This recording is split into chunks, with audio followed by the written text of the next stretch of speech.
I would like to welcome everybody to the IoD Global Conference 2021. I'm delighted to be opening this event. Over the last 3 decades, the UK has achieved record clean growth and has met its world-leading climate change commitments. Between 1990 and 2019, our economy grew by 78%, while our carbon emissions have decreased by 44%. This is the fastest reduction of any country in the G7.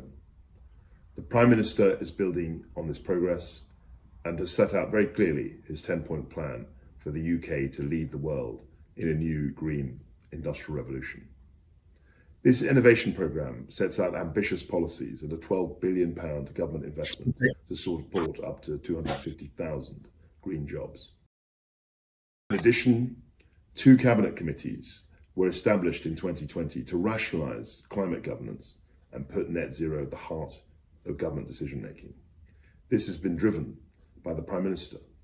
The first committee is the Climate Action Strategy Committee, CAS, the body responsible for the UK's overarching climate strategy. This committee is chaired by the Prime Minister. The second committee is the Climate Action Implementation Committee, CAI. This is chaired by the COP President, and as its name suggests, it puts the strategy into action. We've published our energy white paper setting out a comprehensive strategic vision for the transformation of the energy system, consistent with delivering net zero emissions by 2050. We're also very pleased to have published recently the Transport Decarbonisation Plan, the first such plan in the world, setting out transport's path to net zero by 2050. Ahead of COP26, we will bring forward further bold proposals, including a net zero strategy to cut emissions and create new jobs and industries across the whole country. This contributes to our commitment to build back better and to protect our planet for generations to come. Thank you.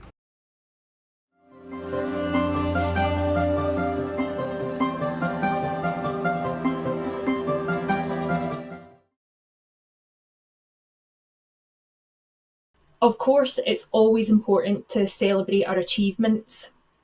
It was interesting to hear Kwasi Kwarteng highlight specific areas where the UK government has made progress on reducing domestic carbon emissions and setting up committees to put into action the government's 10-point plan. But what I personally found most interesting was what was missing. Crucial factors that I hope will not be missing for the rest of the conference. The first thing to remember when we start thinking about calculating our domestic carbon emissions and targets is that even though our emissions have fallen since 1990, Kwasi Kwarteng said it was by 44%, this does not include emissions from international aviation and the UK's consumption of goods and services from overseas, both of which have significantly increased in the last 3 decades. Secondly, whilst reducing emissions is of course crucial, we must remember that living through a multifaceted ecological crisis requires us to think much more broadly. It's not just all about emissions. We're in a biodiversity crisis. The UK is the most wildlife depleted country in the G7, and things are getting worse. We're in a resources crisis. As someone who works in the circular economy, this is something that is really close to my heart. We are not living within our planetary boundaries. And some of us, those of us in the UK, are using too many materials, whilst many around the world do not have enough. We're living in an inequality crisis. In my lifetime, the gap between the richest in society and the poorest has widened, and this has a negative impact on all of us. We're living in a mental health crisis. It's clear to see that young people in society are really struggling, especially with the impacts of huge challenges like climate change hanging over our generation and also the impacts of COVID. The Secretary of State spoke of how the past 3 decades have been positive for the UK in achieving clean growth and reducing domestic emissions. Since I was born in 1991, the last 3 decades have been all I've ever known personally, and it pains me to think of what could have been achieved in that time all of the crucial time that we've lost to take action. The most recent IPCC report on climate change laid out the severity of the science and has signalled a code red emergency for humanity. There's no doubt that our extractive economic models are responsible for warming the climate at a rate that is unprecedented in the last 2,000 years. We're entering a time of great ecological instability, as we already feel the impacts of global warming, with extreme weather events becoming more frequent and more intense, leaving devastation around the world. So, as COP comes to Glasgow this November, there is an opportunity for us to face this global collective challenge with real ambition. But to do this, I feel like we need to start being more honest about where we haven't done enough, more realistic about the true economic and human cost of inaction. It's not good enough to present what you think you've done well. We need to look at what we're not doing well and why. We have no choice but to get a little bit uncomfortable. Children born this year, the year hopefully of the ambitious world-changing Glasgow Agreement, will be 29 years old in the year 2050, the same age that I am now. For me and many other younger people than me, we want to see a positive future. We want to know that we can contribute meaningfully to society. We can see a just and sustainable future where people and planet are valued. We want to be safe, to be surrounded by loving communities, but most importantly, we want a life filled with joy and hope, just like every single generation before us. So during this IoD Global Conference and beyond, I would really like you to imagine this person born this year. What do you see for that child as they grow into an adult, enmeshed in the reality of climate breakdown and adaptation? What does our world have to offer that 29-year-old in the year 2050? Many of you joining this conference will be in a position of power and leadership. Many of you may run successful businesses and organisations. You might manage a great team. Maybe your power comes from your connections. Maybe you're an expert in your field. Whatever your power, I'm asking you to consider how you utilise that right now. How do you act in the world? Are you part of a positive collective future building process that will help to create a world of opportunity, joy and well-being for this young person in 2050? We all have the opportunity to be part of creating this net zero world, and I'm really excited to be on a journey with all of you.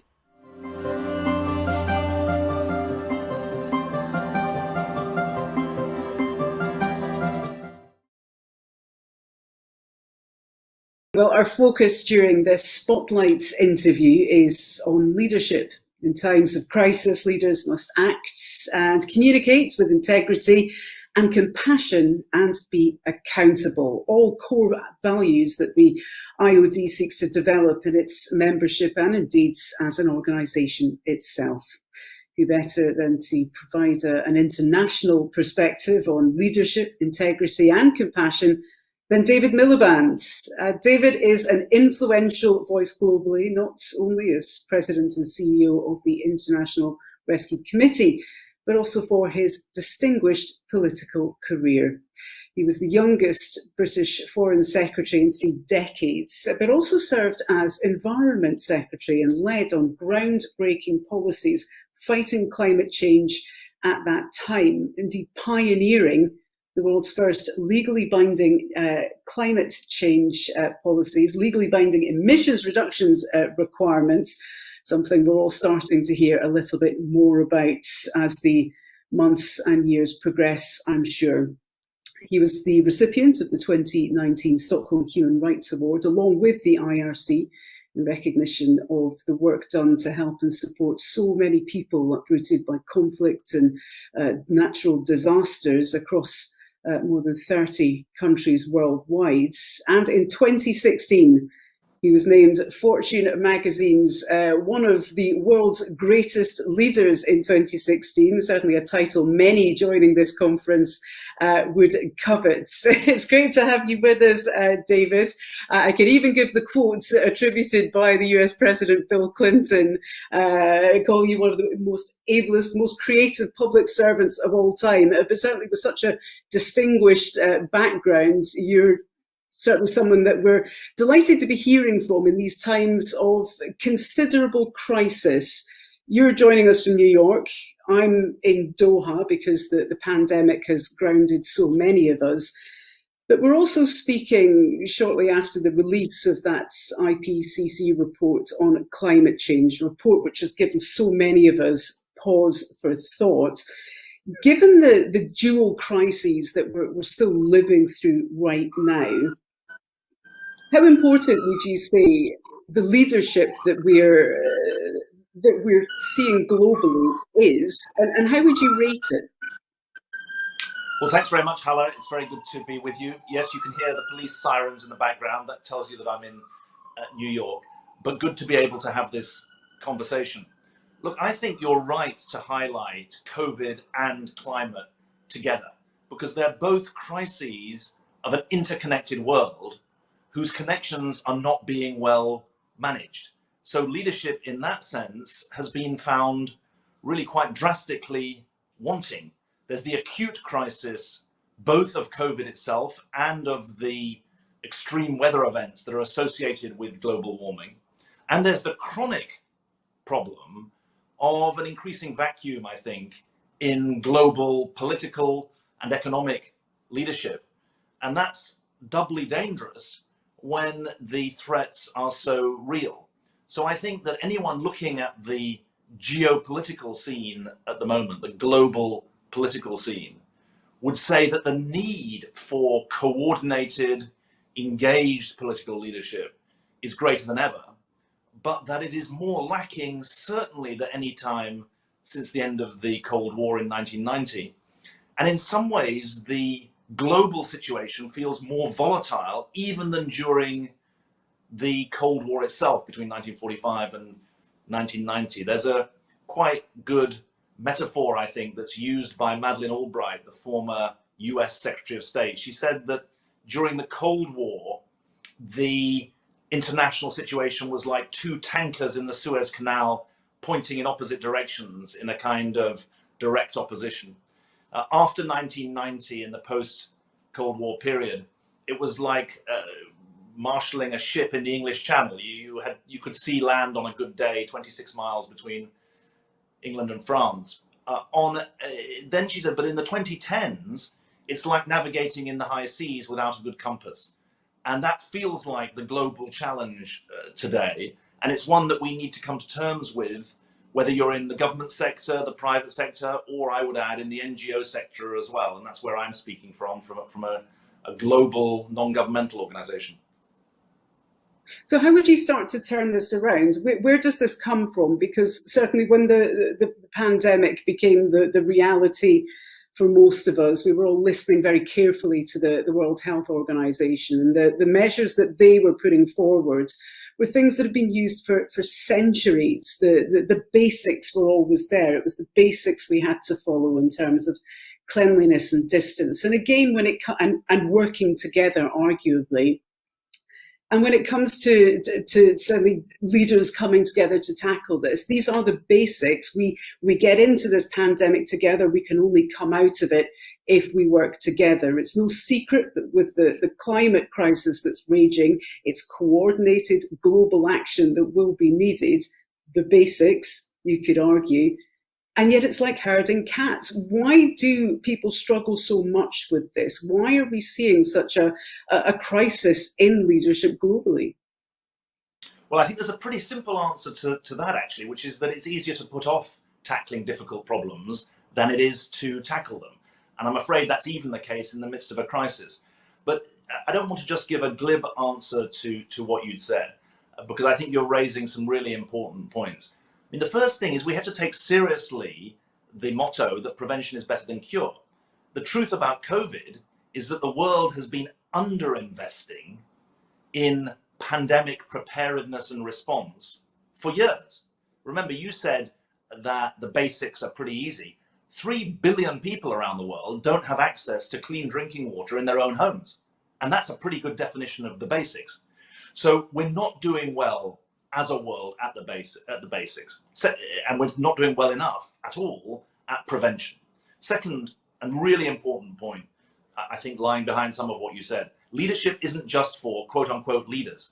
Leadership when it comes to pandemics means citizens and scientists and doctors in hospitals or health clinics all around the world having a sense of responsibility about their reporting systems, and for those systems to be open and fluid, because leadership in the modern world can't just be restricted to the few. I mean, I run a large global humanitarian organization.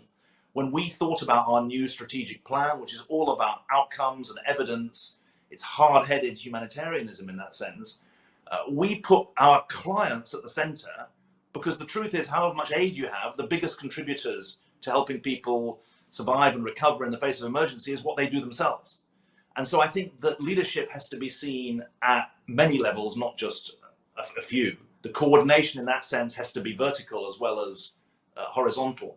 And then there's a third point, to avoid making this just a long lecture, but a third point which I think is important.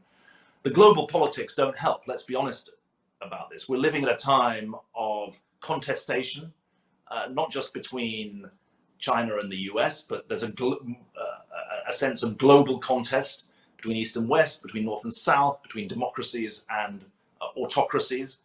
And it's certainly obviously the case that the presumptions about leadership of 1945, those presumptions in a way embodied in the permanent members of the UN Security Council, China, the US, Russia, UK and France, you can't say today that those are the 5 preeminent countries that would be fashioned on a UN Security Council that was built from scratch today. So there's a global fragmentation of politics. And I think that's an important part of the understanding why the WHO is underfunded and underpowered, and why too many of the efforts around climate change and the failings around that have a global dimension as well as a national dimension.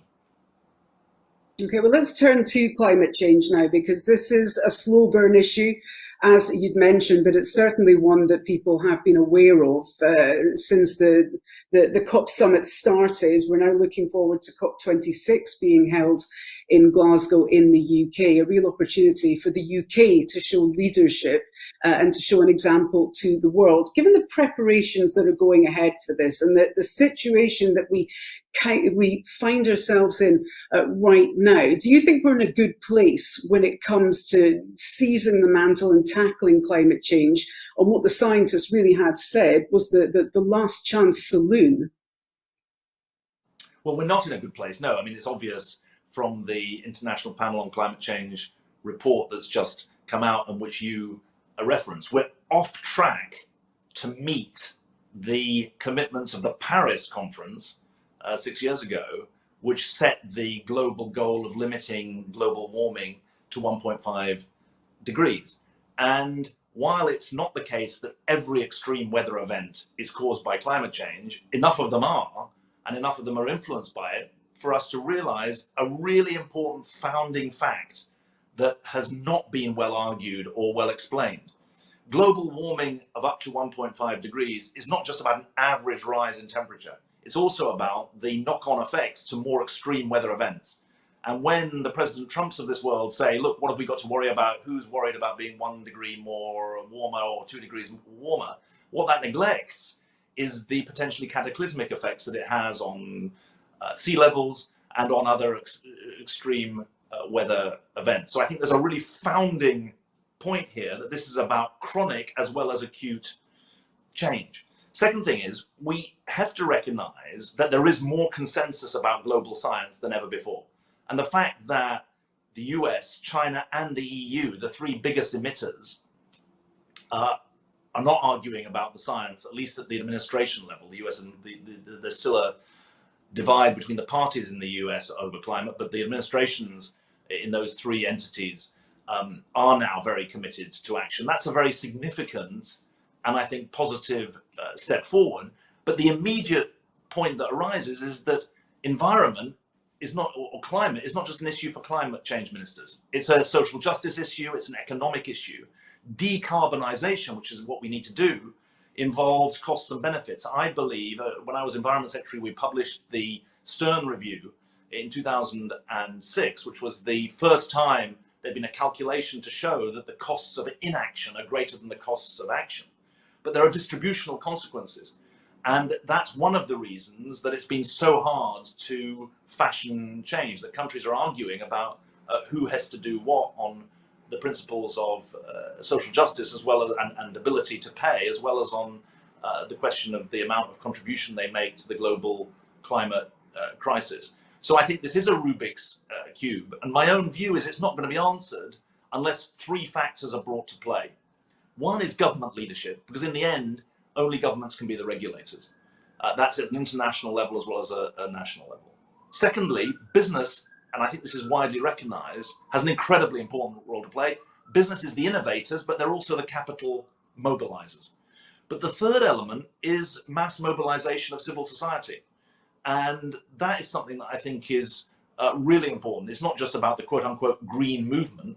It's about all of us being aligned behind a set of goals that are in our own interests and certainly in our children's interests. And is that something you think we're starting to see, certainly with investors? They're now trying to change investment principles for certain companies to make sure that they're investing in projects that are sustainable and more green. Certainly a lot of consumers now, everyday consumers, are choosing the more sustainable options. Do you see some kind of hope on the horizon when it comes to people power moving the agenda somewhat? Well, I'm a very hopeful person, but I think that we've got to be realistic. Happy talk costs us all dear. If we just tell ourselves that it's all going to be fine, it won't be fine. And we've got to realize that when the UN Secretary General says that the new IPCC report is code red, I mean, what you do when you're in code red is you go onto war footing. And we're not yet on war footing when it comes to mobilizing all the resources of society to preserve our own future. I mean, I always used to say as Environment Secretary, we're living as if there were 3 planets, not 1. And we've got to live as if there's 1 planet. And we've got to make it easy for people to make changes, but we've also got to make the bias towards change rather than the bias against it. And I think there's a long way to go on that score. The movement of capital that you refer to is good, but it's interesting, the language, isn't it? Talking about going green. What we, I think, need to be really precise about is that while net zero is right, we've got to be careful with the suggestion. I don't think you were making this, but there's a danger, maybe suggestion is the wrong word, with the implication that somehow we can keep polluting, but if we just have enough carbon sinks, everything will be okay. That's why I use the phrase decarbonization earlier in our conversation. We've got to stop producing the carbon, not just compensate for it, if we're to live as if there is 1 planet rather than 3. And so we've got to have the right definition of net zero, not one that allows for greenwashing. And so I think there's real need around what may seem like some quite nerdy issues to do with data, to do with legitimacy, to do with the integrity of different claims that are being made. And having that on a global basis is absolutely essential. But so are what you referred to as the basics in respect of COVID. The basics in respect of climate are that we can't carry on relying on energy systems that, for example, are coal-based. And so China has made significant commitments in respect of climate, but it's still producing coal-fired power stations. The US has got significant commitments. It's still got a significant coal industry. We've got to tackle this at the supply side as well as the demand side if we're to take it seriously. So we seem to be taking some of the right steps, a gradual approach, perhaps, to make some kind of change, but perhaps not enough if we're to reach the 1.5 degree warming limit that certainly we had been aiming for and is starting to look increasingly out of our grasp at this stage. Given the events that we've been seeing, the mass flooding across parts of Central Europe that have killed hundreds of people, the ongoing wildfires in places like Canada and Siberia, where wildfires really ought not to be happening. Given the events that we're all living through and seeing on a more regular basis, if this isn't the turning point needed to provoke that change in consciousness about tackling this climate crisis, what do you think it would take for us all to start adjusting our course in a much more radical fashion? Well, that's a very good point. What more warning do we need? But if you listen to the debate in the US, I live in New York, if you listen to the debate here, you'd think, well, what on earth will it take for people to get their heads out of the sand? Because the truth is that we're seeing the consequence now of the failure of decision making over the last 30 or 40 years. And what the amount of global warming that's baked into the emissions that have already happened show that the compensation for previous pollution is not going to be enough to save us from a very, very difficult set of decades ahead, even if you were to limit carbon emissions, greenhouse gas emissions at the current level. And I don't think that catastrophism works, but we're going to be works as a persuasion tool, but we're going to be faced with more catastrophes. And that, I think, is the reality of the next decade, whatever happens. And so the warnings are going to be increasingly evident. I mean, the pictures that you see from Greece or Germany or China, the flooding there, North America, you're right to mention it. And I think there's going to be a real requirement for speaking truth to power. Those leaders at any level who want to say this is our grandchildren's problem, those leaders who want to say it's someone else's problem, they need to be called out. And that's the importance of the reporting mechanisms. It's the importance of taking on the happy talk. And it's the importance of also really holding our own feet to the fires that are burning. You said earlier, we're perhaps not on track. We're definitely not on track. I mean, it's not catastrophism to tell you that, it's just facts. And we've got a hell of a job on our hands to avoid the 1.5 degrees average rise. And we've got an enormous job to make the case that the costs of inaction are greater than the cost of action. And this is where I think the business side of this is really important. I can't remember, it may even have been when Mrs. Thatcher, who I didn't agree with much about politics, but in 1989, I think, she made a speech. It may even have been to the Institute of Directors, I can't remember. I'm old enough to that I should remember. But she made a speech about global warming then and about its dangers. And to be fair, she was actually I don't know, but to be fair, but as a matter of fact, she was a scientist at university, and if you go back to that speech, she explains it extremely well. But one of the things that she neglected, I think, ironically, given where she was coming from politically, say was not really it's not my starting point politically. She neglected the role of innovation and of business, I think. And this is where I think the business community has an ability to be far-sighted, not short-sighted. I mean, I know there's a whole separate debate about short-termism, but any business that's relying on a high carbon strategy is going to get found out, and it's going to have stranded assets and all the rest of it. And I really think that there's in those three elements that I said were key to success: government leadership, business innovation, mass mobilization. They don't have to come in that order. And when governments are in retreat from big problems, and I see that every day in my work, helping people whose lives are shattered by conflict and disaster, when governments are in retreat from big problems, businesses and civil society needs to step up. And I think that's what needs to happen now. Well, I was just going to say, do you think that is happening now? Do you think the business community is seizing the mantle, as it were, to help drive that innovation and drive the need to tackle these big issues? Do you think the business community really is stepping up where governments have failed? Not enough. I mean, there's a simple answer: not enough. None of us are doing enough yet. I mean, really, I think we've got to take our responsibilities seriously in this respect. And clearly there are some businesses that are doing a lot, but net, nowhere near enough. They're not doing enough, they're not shouting enough, they're not explaining enough, they're not mobilizing enough.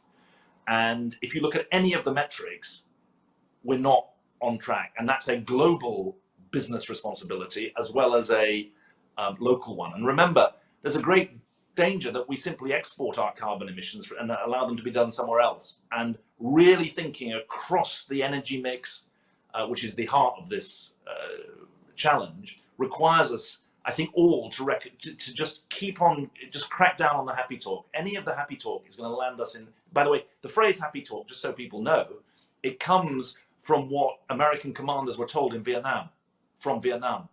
And the Vietnam War went wrong for many reasons, but one reason was the commanders on the ground were told, we want good news. And that's where the phrase happy talk comes from.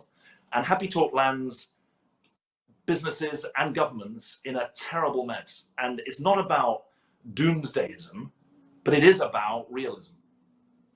Well, I was going to say, is that where we are? Because certainly the reality that most of us are living right now, confined to homes and offices, unable to move and still clinging to a semblance of normality and hoping that that will someday return.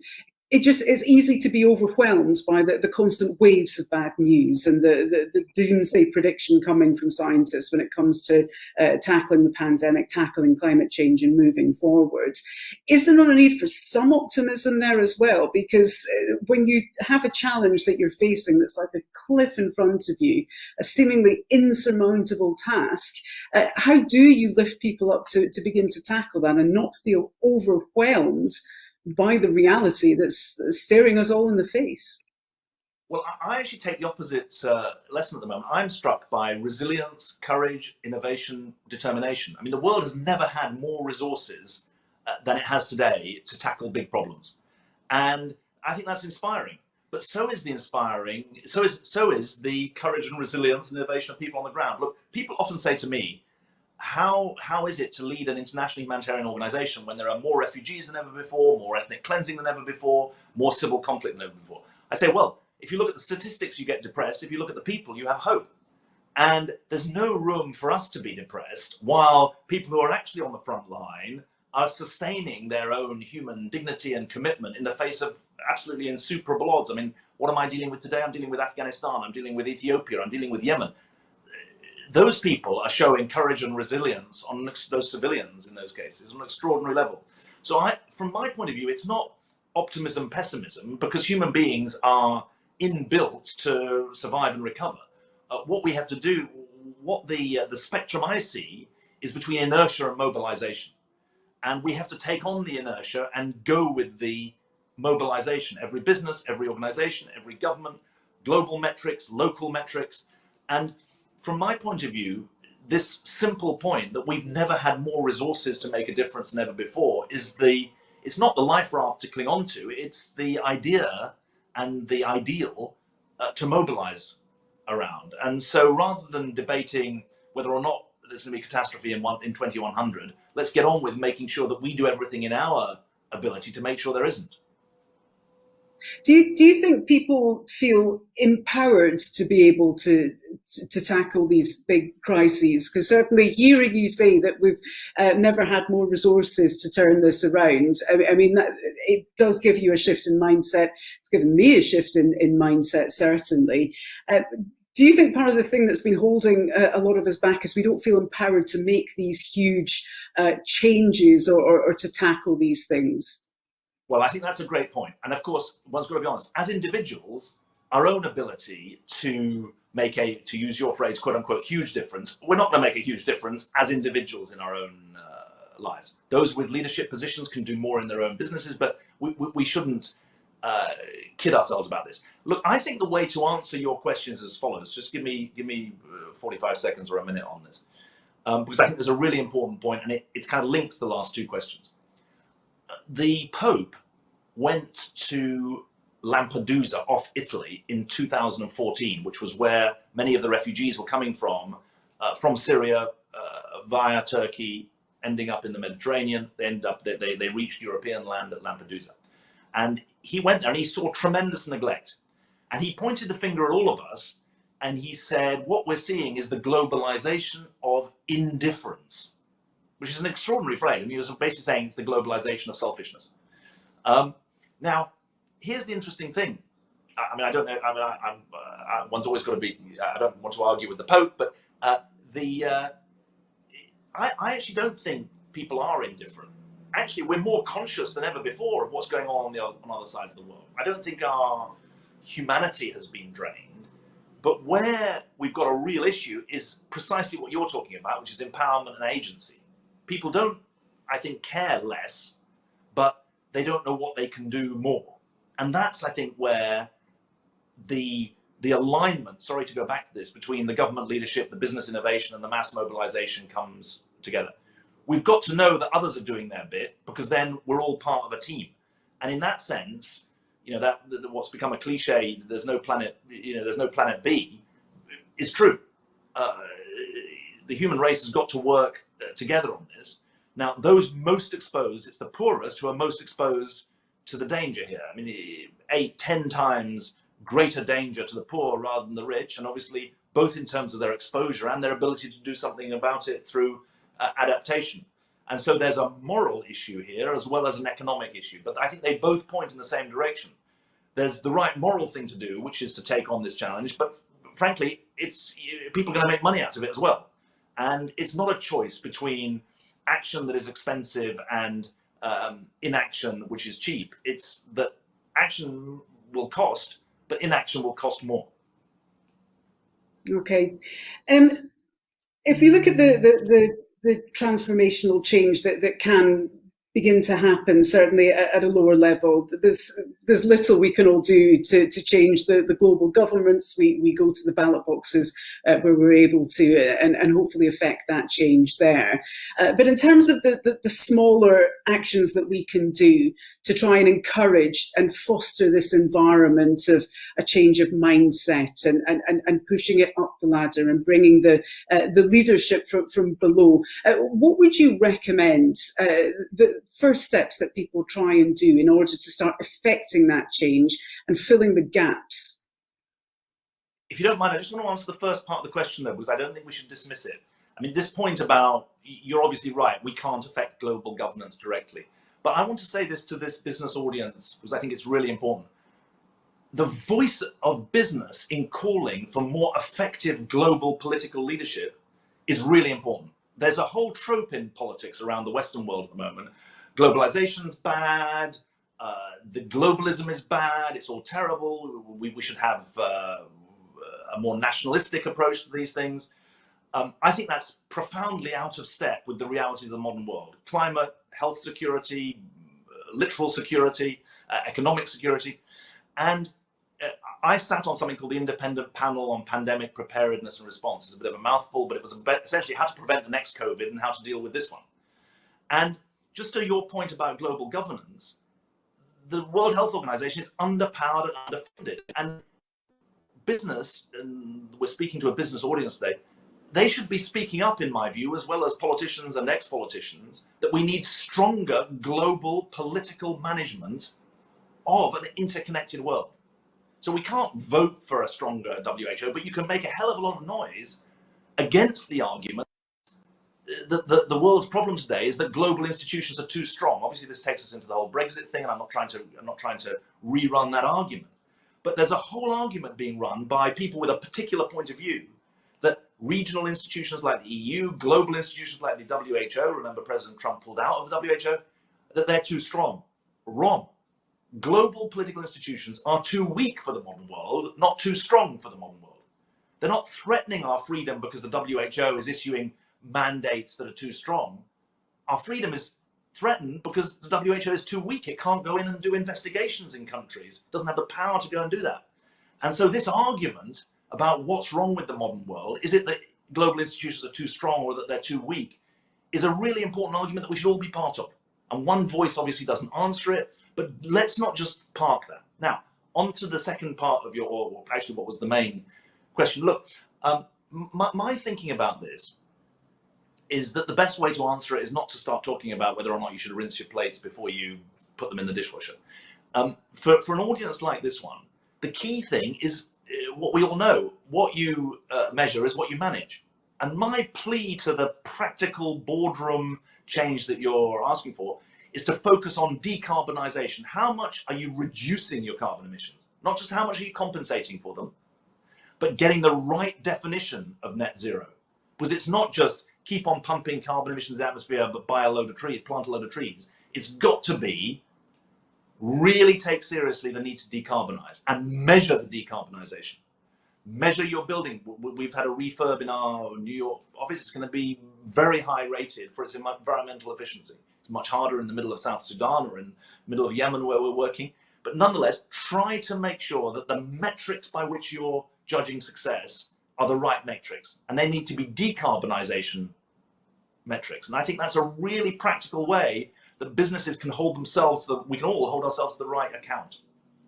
But how would you answer the charge that many people say we can't afford to do those, to work towards things like decarbonisation, or whenever the notion of a carbon tax is introduced, many say, well, we simply can't afford that. It would drive companies out of business. How would you respond to that charge? Well, you can answer it at a macro level and then at a micro level. The macro level is the costs of not acting are greater than the cost of acting. I mean, I don't know how many times we have to, I'm not complaining about you because you're right to raise the question, but it's more expensive not to tackle this problem than it is to tackle it. Just ask anyone whose home is flooded, ask any insurance company that's bumping up insurance premiums because of payouts. We're all going to suffer for that. Just like the cost of preparing for COVID would have been minuscule compared to the cost of actually dealing with it. I mean, the cost of dealing with COVID, I think there was a G20 had a report, I can't remember, 75 times the cost of planning and preparing for COVID than actually dealing with it. So at the macro level, we've got to make that argument. At the micro level, look, you've got to fight out the things. Some proposals for a carbon tax include the proposal that the revenues from a carbon tax are given back to individuals in that tax jurisdiction. So you've got to fight out those individual arguments. Yes, the people say, well, you know, renewable energy. Well, 10 years ago, it was solar was more expensive. Today, it's cheaper, actually, than high carbon sources, even without a carbon tax being imposed. So I think it's got to be argued through at a macro level and at a micro level and at a realistic level as well. And the costs of renewable energy, to take that as an example, are massively coming down. But what matters then, if you're going to make the argument about renewable energy, you've got to show how it then follows through into the transport system, for example, across all aspects of society. So I think this is a whole of society approach that's needed. Okay, so if we just take the section of society that we're speaking to right now, those who are sitting around the boardroom tables, what's one practical thing they could be doing, one takeaway they could do to help make that difference that will impact and affect generations to come in a positive way? Yeah, it's a good question. I think that performative, symbolic moves are not enough. There's two things are in my mind. One is this point about what you measure. Really choose the right metrics. I mean, that's a big board responsibility. If you're on the board of a public company or even a private company, that's absolutely key. Don't kid yourselves and don't kid others, and make sure you've got a decarbonisation metric. The second, though, is to try to draw a couple of the strands of our conversation together. I mean, COVID has exposed how we can prosper without the amount of business travel there was before. The idea of having a meeting on Zoom is now much more, or on any other platform, it is much more present than before. And I think that the Build Back Better slogan has been used a lot in government. I haven't seen it very much in business. And I think that it's not sloganeering that matters, but it means really thinking about the footprint. I mean, we're thinking much harder in my organization. I mean, we work in 40 countries, 200 field sites, much more local hiring, much less reliance on long distance travel. I mean, it's more cost effective as well as more cost efficient. And so I think there's a real COVID plus climate opportunity here to turn Build Back Better from a slogan, which it is too often in politics, to a reality which it could be in business. Given everything that we've discussed and the challenges that face all of us ahead, are you optimistic for the future? Look, I'm an optimistic person, and so that's easy question. The world's going to do amazing things in the rest of my lifetime and way beyond. But it's also got the capacity to do terrible things.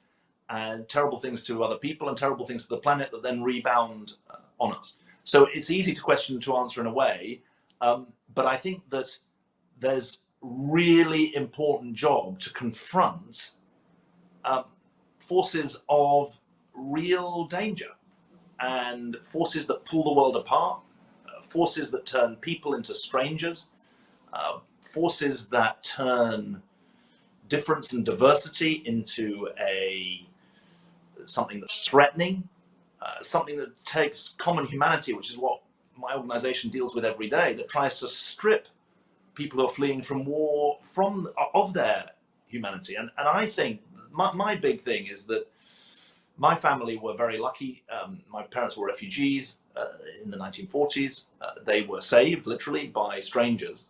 And we have a duty to strangers because we're all on this planet together. And I think that is about asserting our humanity. And that seems to me to be the primary responsibility today.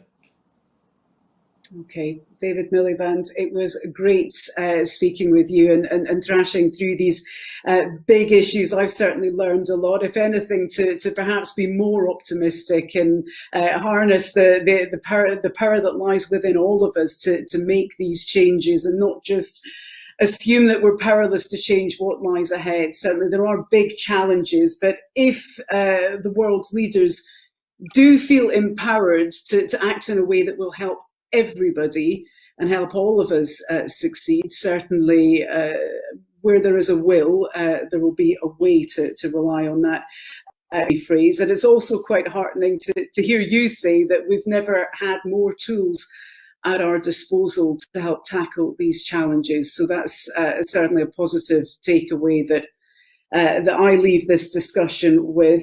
A number of themes have emerged. Certainly we'll leave it to all the delegates to pursue these themes and these conversations in the days ahead. But it is really healthy to keep talking. It's really healthy to keep that innovation going and to maintain that desire to change, because certainly we can't just stay where we are. David, thank you. It was a fascinating conversation, and we really appreciate you sharing your ideas and your experience with us.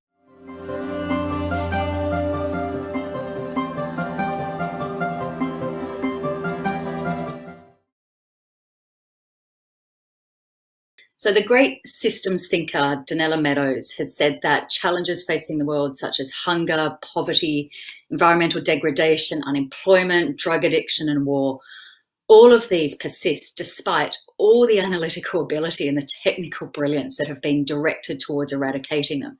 And she said, this is because they are system problems. They're undesirable behaviours that are characteristic of the very system that produces them. And engaging with this reality means we have to stop looking at symptoms and raise our gaze, channel our inner 4-year-old by asking why, again and again and again, until there is no more why to ask. And when you do this, you so often find yourself facing the economy. To a great extent, the way the economy is designed, purposed, distributed, and perhaps sometimes worshipped as a goal in its own right, is a major root cause of so many of the challenges facing the world today. And as things stand, no national economy has been able to achieve the feat, the ultimate 21st century task of delivering for citizens in terms of basic needs without putting undue pressure on the planet. This research from ecological economists at the University of Leeds looked for a national economy that, on average, so admittedly ignoring internal inequalities, but on average lifted citizens above a social foundation without breaching the world's biophysical limits. And if they were able to find one, we'd see that country in the top left-hand corner of the chart. So this reality that current systems are not simply inadequately delivering, but also have inherent system problems, as Meadows points out, demands that we step up to the task of designing and delivering a new system, a new way of doing the economy. This is more than adaptive change, a tweak here, a focus on resilience and survival there, efforts to humanize and heal, projects with small-scale, short-term focus. It is about transformational change, system-focused, justice as the goal, being prepared to question structures and power with big, bold ambition and a long-term preventative mission. This is no less the thinking behind the wellbeing economy agenda. But what is well-being when we think about it in terms of the economy? Well, beauticians might suggest that well-being is about pedicures and spray tans, and happiness magazines suggest it is about nature walks and yoga retreats in Thailand and nice candles. Perhaps all very true for our personal subjective well-being, but given the way the economy works, not everyone can afford this. So we need to think in terms of not just individual happiness, but societal, collective, multi-dimensional well-being. And the way the OECD conceptualizes well-being includes things like health, civic engagement, work-life balance, and social capital. And all OECD countries with a well-being framework see well-being as multi-dimensional. And this demands thinking about the economy. It affects so many aspects of our lives: our sense of control, the air we breathe, dignity at work, and if our income is adequate enough to go on yoga retreats to Thailand. So a well-being economy is about the economy being in service of higher order goals of delivering social justice on a healthy planet. It is a counter to the patch and repair economy that generates avoidable demands. Seen a little bit flippantly perhaps in this CrossFit example, but more seriously, here are a few examples of avoidable demands driven by the nature of our economy. So in Scotland, due to the existence of low pay, the state provided over 840 million in 2017 and 18 in welfare payments, in free school meals, and in treating work-related ill health. It spends another $2.5 billion each year in expenditures related to global warming, to local air pollution, congestion, road damage, and foregone consumption tax revenue, all linked to the use of fossil fuels. In my home country of Australia, government spending and tax reduces inequality by 40%. That's a big lift, necessary because the economy is not generating equal enough outcomes.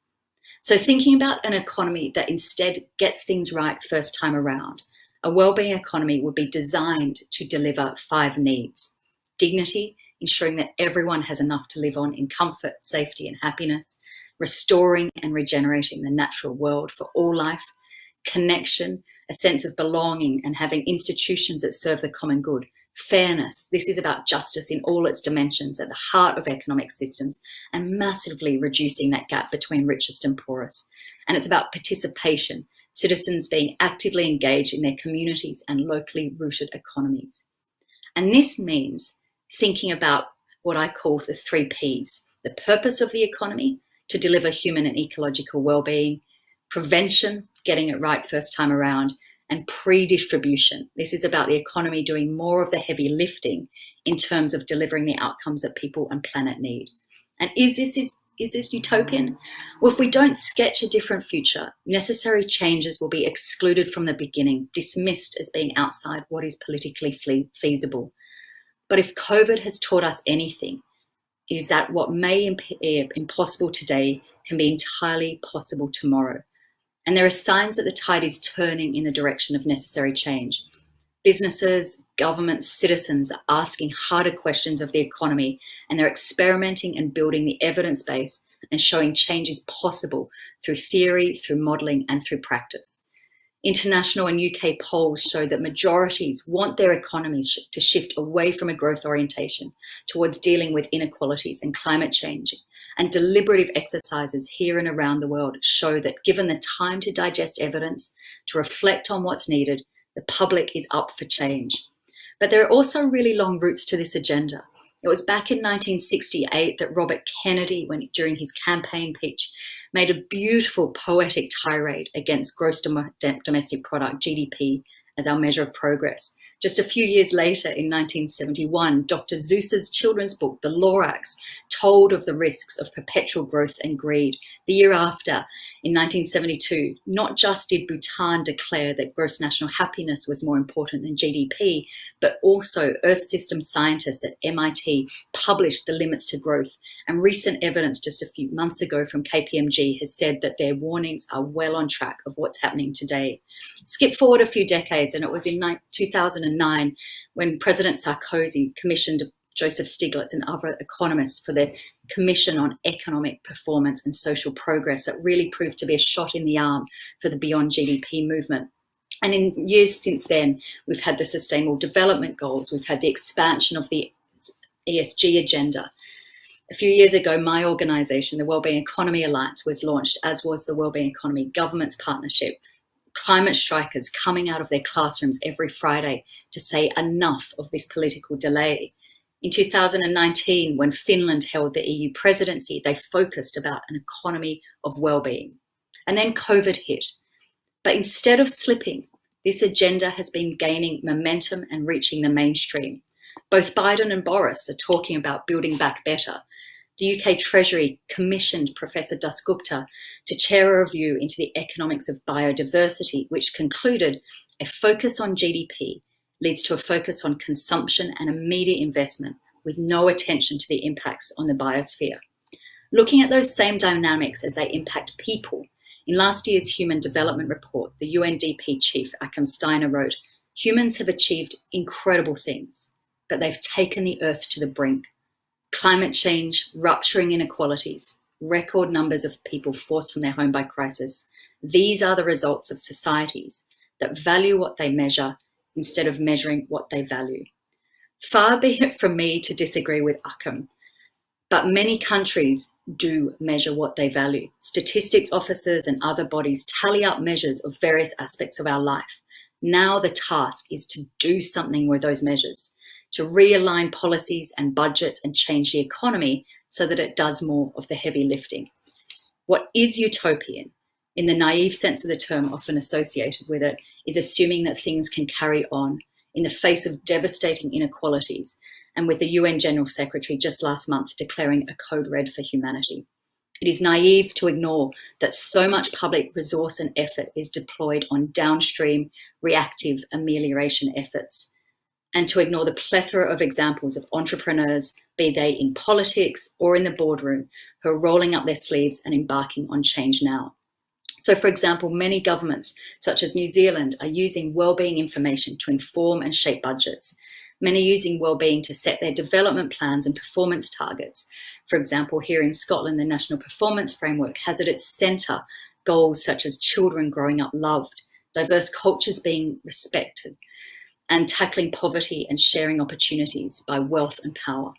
Some governments are putting into place institutional structures. For example, Wales has a Future Generations Commissioner who scrutinises draft budgets and policy plans and will call them out when they're not aligned with wellbeing goals. And some governments are helping civil servants make the most of wellbeing data. For example, here in the UK, the Green Book, which is of course the Treasury Bible for decisions, puts wellbeing into appraisal and evaluation and requires cost-benefit analysis to be long-term. And in November 2018, and the OECD's Wellbeing Forum, Scotland, New Zealand and Iceland formed WeGo, the Wellbeing Economy Governments Partnership, with a mission of collaboration and shared learning to put wellbeing into economic policy making. It operates via policy labs where civil servants exchange experiences and challenges. And during the times of COVID, these have moved online, and WeGo has welcomed Finland and Wales, with Canada and other governments also sidling up. And there's, of course, a rich suite of enterprises harnessing business practices to address social and environmental challenges. B Corps, social enterprises, community interest companies, common good companies, cooperatives, and so on. So, for example, Triodos Bank, which has its institutional shares capped at 10%, so that it will always maintain its independence. It's a B Corp, and it seeks to direct finance to those companies it believes can benefit both people and the environment. Just up the road from me here in Glasgow, an amazing little brewery called Jaw Brew. It strives to be as sustainable and as circular as possible. Its hardtack beer is made from unsold breads from Ald's Bakery. And instead of using those plastic can connectors that can end up in the ocean, it uses ones made of biodegradable plastic derived from prawn shells. Also here in Glasgow, Green City Whole Foods. It's a workers' cooperative since 1978 with all of its 54 staff having a say in how business is conducted. It's working to reduce its supply chains. It works with local people to be, yes, economically viable, but it doesn't position profit as their most important motives. And Hey Girls similarly functions like a business, But because it is a social enterprise, it exists to fulfill a core objective, to end period poverty in the UK with its buy one, give one business model. So it distributes period products like this tampon here to where they're most needed. It has an asset lock, so any income generated is reinvested to achieve that mission, and rather nicely includes details of domestic violence helplines rather subtly on the inside of its packaging. But beyond them, we see companies like Unilever committing to pay the living wage across its supply chains, and it won't work with companies who don't pay the living wage to their staff. And the bus company here in Scotland, First Group, has had an employee director on the company's board since its inception. This is an example of broadening stakeholder interests who sit around that board table. And yes, for Every Jaw Brew and Hey Girls, there is a recalcitrant, narrowly focused extractive business. There's undeniably a spectrum of action out there, from bare minimum compliance by the laggards to the early adopters through to the innovators who are striding out in the lead. But if you are serious about the role of enterprise in creating an economy that delivers human and ecological well-being, you need to look at 7 dimensions. This is about redefining success. Is the driving force of your business to serve people and environment, or is it simply to comply with consumer demands and regulations? Business ownership and governance.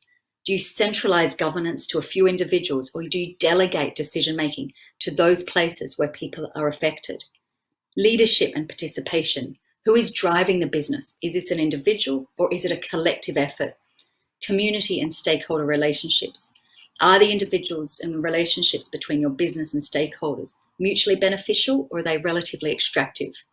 Product and service innovation. Are your products and services designed in a way that offer the possibility for a positive impact, or are they simply designed to minimize negative impact and sustain the status quo? It's also about accounting for your impact and return on investment. How far do you translate those visions into concrete outcomes that are measured? And learning together. Does the business foster a learning environment where failure is seen as an opportunity to learn? Those are enterprises I've pointed to, and many, many more, are grappling with these sorts of questions. And within them, there are leaders who are ready to experiment, to create alternative models that demonstrate what is possible. They're building examples that provide learning and help people to experience the future. There are challenges, of course, perhaps most significantly path dependencies which perpetuate current, if ineffective and inadequate ways of doing things, and narrow thinking and mindsets stuck in the old paradigm. So in the face of such challenges, what roles do these leaders for a wellbeing economy need to play? Leadbeater and Winhall suggest that 4 roles are critical to this process. And I think these apply just as much to the boardroom and people there ready to be part of system change as to people in the wider economic change movement. So these are entrepreneurs who create transformative ventures and chart the territory of the new system. They are inside outsiders who open up the current system to new ideas. They're conveners who bring together insiders and outsiders and other cultures to develop a common vision for change. And they're commissioners who support the future coming into being. They all need a sense of purpose and long-term perspective. They all need empathy and the ability to deal with uncertainty. They need to shine a light where change is already happening, championing and disseminating what is working. And many people working on system change, they're not specialists or deep experts. They are generalists who have the flexibility to move in different spaces and build bridges across them. They can speak to a range of different audiences and empathize with a variety of people. They bring people together, weaving networks, and they look across the system laterally to gain insights. They don't get stuck in responding event by event. They ask why. They look upstream, and they seek out patterns and root causes, and they focus there. And to me, that sounds like many of the enterprise leaders I most admire.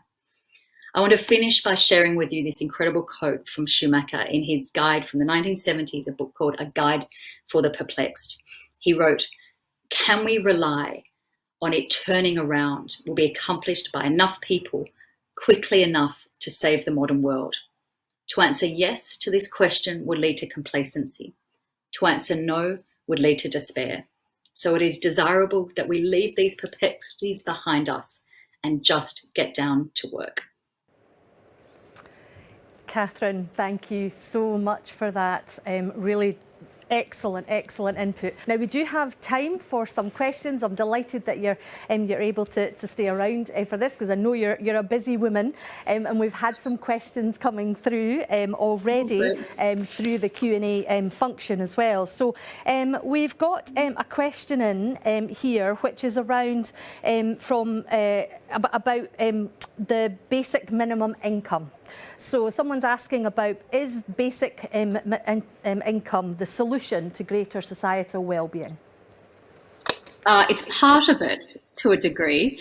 I don't think there is any one single solution. Almost by definition, what we're talking about here is a really multifaceted suite of changes. I think UBIs, minimum basic incomes, if they're set high enough, go in some direction in raising the minimum, but they don't speak to so many of the other challenges that you've heard David Miliband, you've heard Kate, you've heard others speak about today, and you'll hear about for the rest of the conference. It doesn't speak enough to the environment question, doesn't speak enough to extremes of wealth, doesn't speak enough to other forms of injustice as well. It can help in terms of addressing precariousness of work. I think it gives workers a bit of power and a basis on which to perhaps refuse low quality jobs if it's set high enough. So I think it's part of the jigsaw of solutions, but I'd say beware of anyone touting one single solution. We all know it's much more complex than that. Absolutely. And I'm keen to get through as many of these questions as we can, Katherine, so I'll just jump on to our next one. And we've got a question here, is if we accept that our paradigm is broken, so be interested to know if you do, is our biggest challenge that the brightest intellects do not enter the world of politics? Oh gosh. So is it basically a question around despairing about the state of politics or the scope for politics to make the change? I mean, one, the question around, is the paradigm broken? I often say to colleagues, stop saying the economy is broken, because the economy in a way is not broken. It's doing what the rules and the systems that structure it are designing it to do. And what we need to do is turn our attention to those rules. So this is about charting a new course, not just patching and repairing the current one. In terms of the brightest intellects, I think we need them across all sectors of society. So absolutely, we need them in politics. And there are some great political leaders. I think everyone listening today will have their example of a politician that they find inspiring, one who's really bold, who's unafraid to stride out and really push some cold conversations that need to be had. But I think we need leaders in business, and you've seen from some of my examples, you've heard from David Miliband earlier, that there are great examples of business leaders who are probably sometimes going beyond where the political centre of gravity is, which is really exciting. So I think it pushes the envelope where it needs to go. And of course, we see so much leadership in civil society. Groups like Kate's 2050 group, I think, is such a cracking example of young people who are stepping up and working together and collaborating in the way that we need to. And I think that, to me, is one of the greatest hallmarks of the sort of leadership we need in the 21st century. Thank you. And I think our members and those that are on this call are obviously thinking very practically about some of this, because we have a question about the role of the 4-day working week. And those that are considering that, and can that be part of the metrics used, or are there metrics around that to convince leaders of the benefit? I think the 4-day week, in a way, it's a bit of an unfortunate shorthand that's emerged, because I think what we need to think about is perhaps sharing the available work better across society. And for some, 4 days may not work. People may prefer 5 hours across a higher number of days, or term time working, or those sorts of arrangements. So let's just see it as maybe a gateway into rethinking how we balance out the distribution of work across the labour market. I absolutely, though, think it's really vital part of this conversation. It's another piece of the jigsaw that I'd add into universal basic income and many others that we could talk about if we had longer time together. One of the things I really like about the 4-day week is it starts to reclaim balance. So it doesn't make people just beholden to their paid work. It helps to balance that out so they can attend to other areas of their life, whether that's being an active citizen, getting involved in democratic processes, caring for each other, or just chilling out. I mean, let's not denigrate just taking a breath and pausing and relaxing a little bit. That's just as important. And there's so many studies that are emerging about the benefits of shorter working time, whether that's through a 4-day week model or more public holidays or longer leave entitlement or various scenarios on that combination, whether that's to how effective and energized and engaged people are when they are in business, their levels of stress, environmental benefits as well. So there's a whole layer of attention and activities and benefits that come from really thinking hard about how we distribute work across society, and instead of having extremes of work and some people working long and long hours and probably quite exhausted, and then those who are also exhausted because they're not getting enough hours to put food on the table. And we know that one of the causes of in-work poverty is not just hourly pay rates, but it's not having enough hours. And so better balancing out the distribution of work is really important in that equation as well. Really interesting. And next question, as I say, they're all coming in. How do we reconcile the need for less consumption in business with the need to always grow? Is it time to reframe what success means in business? Yes, and we heard David Miliband talking about how we need to get the metrics right. We need to really align how we understand success of a business or perhaps even of the macroeconomy as our countries. We need to align that with what it is that we really need as individuals, as businesses, as communities. And that's a cause that's really close to my heart. There's a wonderful quote from a Canadian economist, Mark Anelski, who says that in GDP terms, the hero is a chain-smoking terminal cancer patient who's going through an expensive divorce, who crashes his car on the way to his job as an arms dealer because he's texting while eating a takeaway hamburger. And in a way that sort of sums up so many of the perverse incentives in measures like GDP. It's not an indication of a place that's good to do business, let alone live, flourish, bring up your children. And in a way, that's the macro equivalent of really short-term profit. But none of the businesses that I speak to are just in it for a quick extractive bit of profit. We hear in the ESG community a lot of people talking about the need to go beyond quarters. We see so many businesses really thinking about how they can be better employers, support their local communities, play a positive contribution to the environment. And I think we need to then think about, do our measures of success, our benchmarks, align with that vision? And so I absolutely agree. I think we need to shift away from things like GDP at the macro level and really focus on what it is that we're really truly striving for.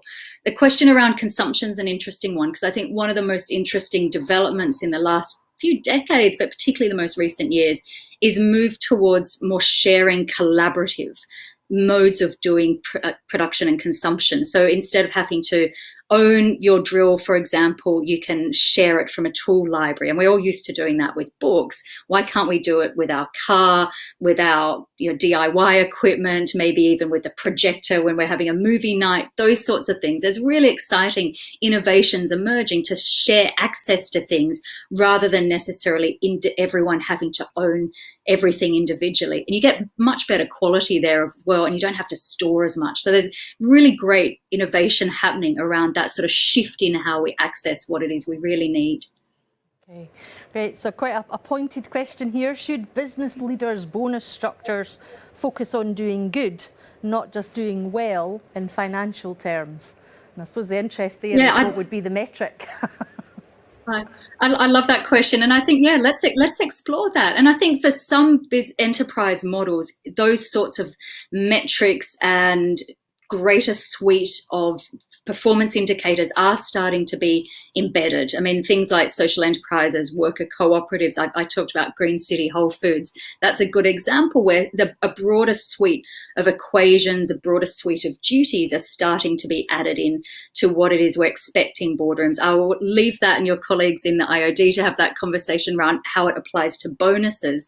But I think these sorts of questions absolutely should be on the table. And we're starting to see some of the legal parameters shifting around that as well. Really good, excellent. Now I think we're just, this is going to be our last question, and I think it's a really fascinating one because it is about systems. So the question is, our natural systems expand and contract, summer to winter, exhale to inhale, day to night. Can we realign our economic systems to follow the same? That sounds like a start of a book. Oh, it's a beautiful poetic question as well. And I think in a way what it's getting at is this idea of biomimicry, where there's a lot of really exciting innovation where people are learning from nature. And I'll give you a really obvious example. Everyone on this call, on this conference day, will know of Velcro. You've probably got Velcro around your house.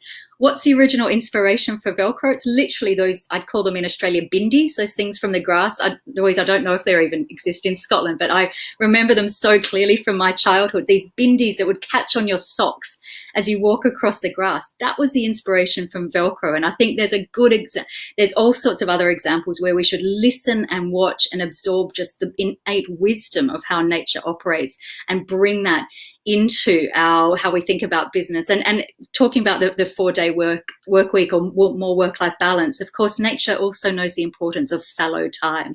So that's another example where we should really be inspired by what the natural world is already getting right and bring that into how we design our enterprises. And also why it's so important in terms of biodiversity that we pay attention to those lessons too, even if when we are sitting around the boardroom table as well. So thank you, Katherine. That's us reached the end of our time. I'm sure we could have gone on, had a much longer conversation. I'm so grateful to you. I also know that you need to head into a training session now yourself, so you need to be heading off to that. But a huge thanks from all of us for joining us today, Katherine. Such a pleasure. Thanks for having me.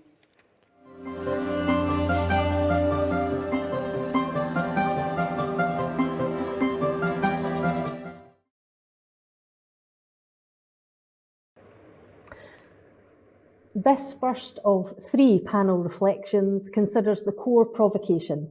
In seeking green solutions, what do leadership, responsibility and accountability look like? And we're now going to further explore with our speakers the role of leaders in engineering solutions to a global problem as role models of behaviour change, and how, as leaders today, we can affect systems and not just outputs and outcomes. So it's time to get started. So let me introduce you to our panel. First of all, we have Richard Hagan, who has his own SME company, Crystal Doors, and has set them on the path to becoming a sustainable manufacturing organisation. So hi to Richard. Then we have Ifeyinwa Kanu, Dr. Kanu, founder and CEO of IntelliDigest, a biotechnology company specialising in solutions for reducing food waste. So welcome, Ife. Then we have Neil Gaught, a strategic advisor who helps businesses to reorganise around sustainable ideas. So hi, Neil. And then we have Katherine Topley, CEO of Scottish Canals, who is leading her publicly owned organisation on a path to net zero. So welcome, Katherine. We're going to hear from each of our speakers in turn before we open it up for a discussion. And so I'm going to start first of all with you, Richard, and the sustainability journey you have led on at Crystal Doors, and in particular, your thoughts on the importance of investing in skills for digital transformation. Thank you very much indeed, and welcome everybody. It's been an absolute epic journey for Crystal Doors since 2015. It was a crisis. We had a biomass burner installed, and we weren't allowed to get planning permission because it was very close to the Rochdale Canal. At that stage, it was either a case of close my factory, or it was a case of understand what impacts of environmental Crystal Doors had, and that's what started the journey rapidly. And it was only the sort of the first easy steps that then became we were saving money and saving the planet. And then it became even growing faster and faster, that the more investments that are made for the long term and improve the skills of the employees of understanding what are the carbon emissions, what is net zero, that the engagement with them, it became our customers and then our suppliers and then our local community. And what's happened since 2015 to now is Crystal Doors has achieved net zero for scope 1, 2 and 3, winning the Queen's Award recently and winning a lot of other awards, for which it's been really, really exciting to be able to understand that saving the planet, saving money, and being sustainable is a possibility for all manufacturers. And obviously, being a small SME and me being the owner, I've been able to push very, very rapidly through all those changes. And the main one for me is everybody who's come on board has been positive. And I think that's the one. It's got to be a game worth playing.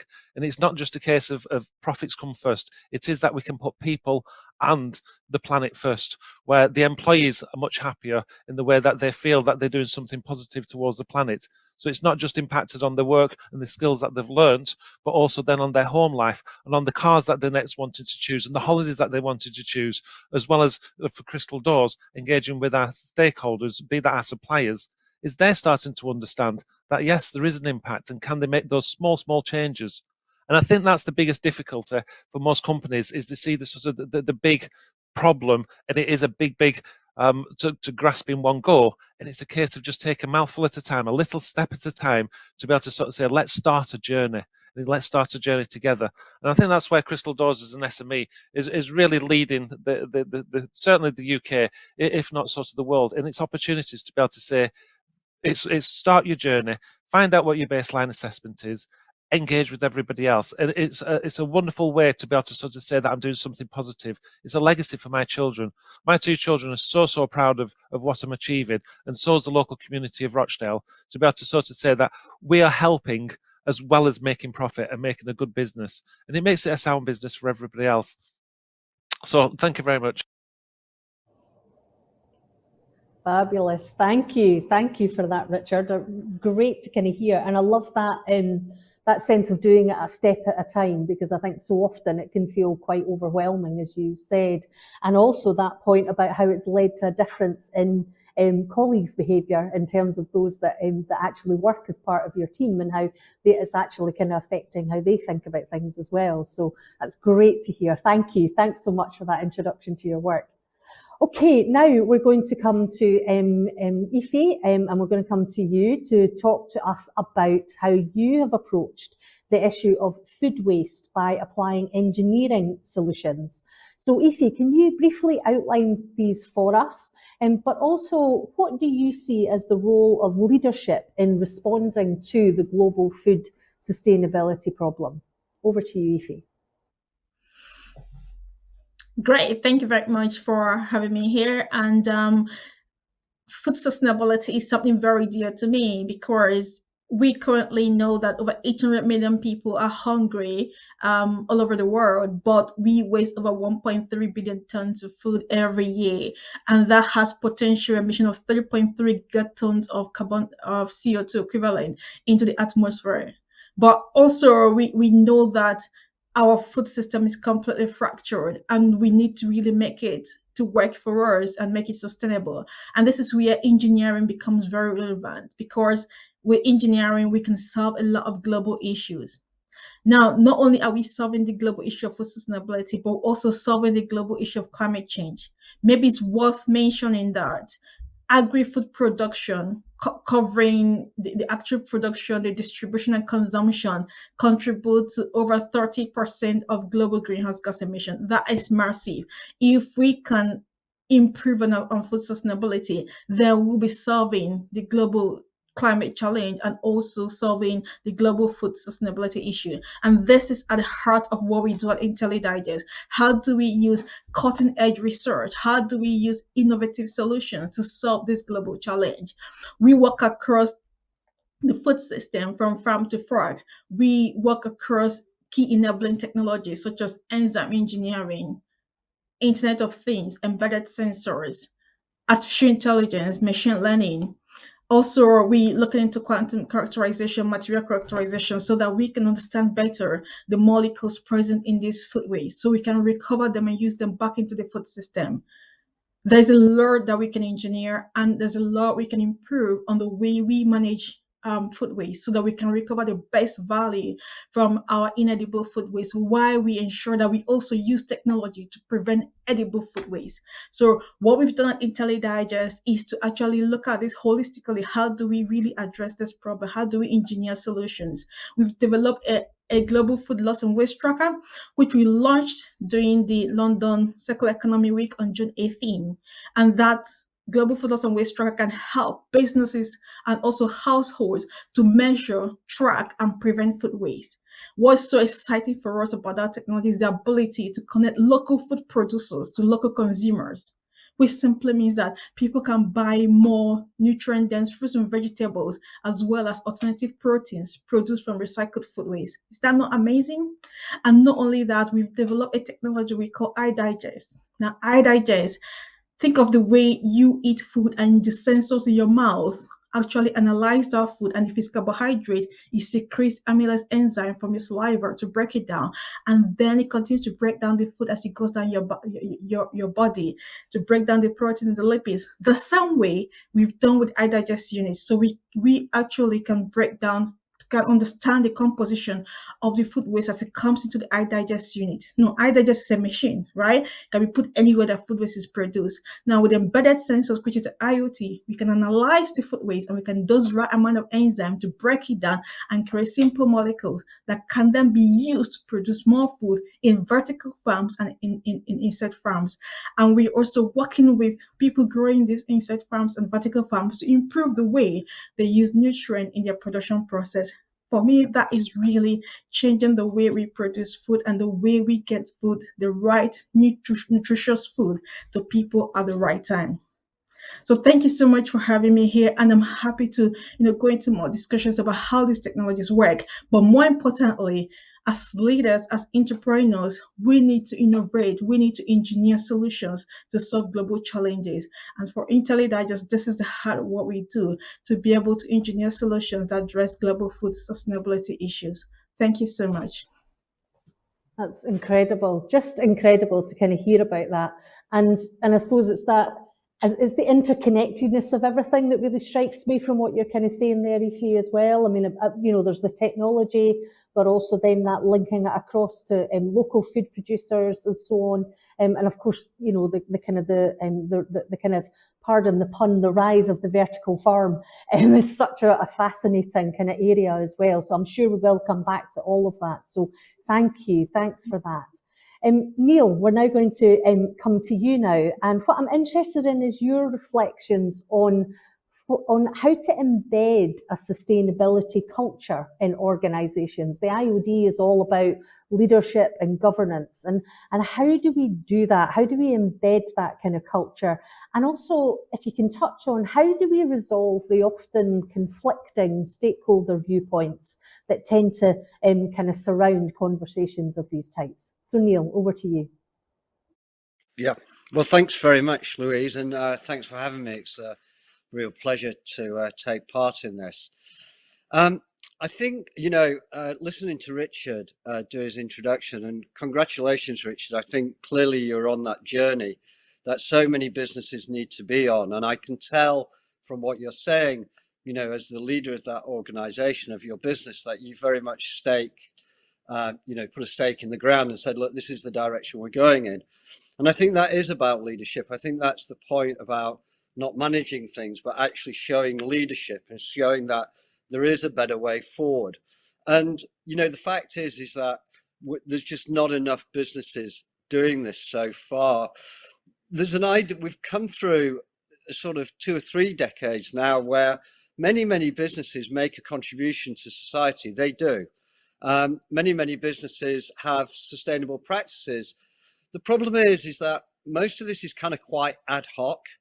And most of it's done on a basis of sort of social license to operate, keep the stakers on board, or it's done because it feels like the right thing to do. Unfortunately, today, we're in a situation where that just isn't enough. And we need many more businesses to go all in. And what I mean by that is to actually commit totally their organization to an idea that does deliver sustainable outcomes. And when I talk about sustainability and organizational development, what I'm talking about is sustainability in the sense of the environment. We all think sustainability in the environment, but we've got to think about the sustainability of society, how we work with stakeholders, what the impact of our businesses are on society in general. we need to think about our business also in terms of human sustainability, the wellness of people. And again, turning back to what Richard was saying, you know, he's obviously reaping the fruits or the rewards, if you like, of having engaged staff who are happy, I think was the word that Richard used, to be contributing something that means something to them and to the wider community around Rochdale. And I think that's a really, really key point. And then the fourth sort of area of sustainability, which is obviously key, is economic sustainability.